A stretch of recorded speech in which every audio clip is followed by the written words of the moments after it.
শুক্রবার কুমারগ্রাম ব্লকের খোয়ারডাঙ্গা ২ নম্বর গ্রাম পঞ্চায়েতের ১০/১৩৬ নম্বর বুথে নতুন করে ১০০ দিনের কাজ চালু হলো। এদিন ফিতে কেটে এবং কোদাল দিয়ে মাটি কেটে ১০০ দিনের কাজের শুভারম্ভ করেন কুমারগ্রাম পঞ্চায়েত সমিতির বিরোধী দলনেতা ললিত দাস। তিনি ছাড়াও উপস্থিত ছিলেন খোয়ারডাঙ্গা ২ নম্বর গ্রাম পঞ্চায়েতের আধিকারিক থেকে শুরু করে এলাকার বাসিন্দারা।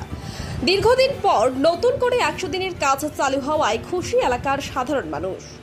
কুমারগ্রাম থেকে বাবুল সরকারের রিপোর্ট, ইউবি লাইভ নিউজ। খবর যখন আমরা তখন।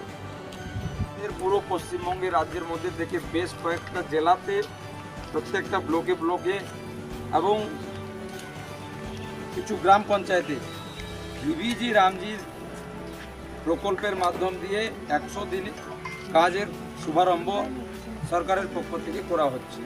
আমাদের কুমারগ্রাম ব্লকে এরকম 4টা গ্রাম পঞ্চায়েত আছে যেখানে আজকে আমাদের বেশ কিছু বুথে এই ১০০ দিনের কাজ চলছে। অনেক দিন পর, প্রায় ৫-৭ বছর পর আজকে আমাদের এই এলাকার মানুষ ভিভিজি রামজির প্রকল্পের মাধ্যম দিয়ে ১০০ দিনের কাজ ১২৫ দিন করার সুযোগ পাবে। তার শুভারম্ভ আজকে থেকে শুরু হলো এবং আগামী জুলাই মাস থেকে আমাদের এই এলাকার যত জব কার্ডধারী আছে সবাই এই কাজের সুবিধা পাবে বা কাজের মাধ্যম দিয়ে নিজের জীবিকা অর্জন করতে পারবে। এবং আজ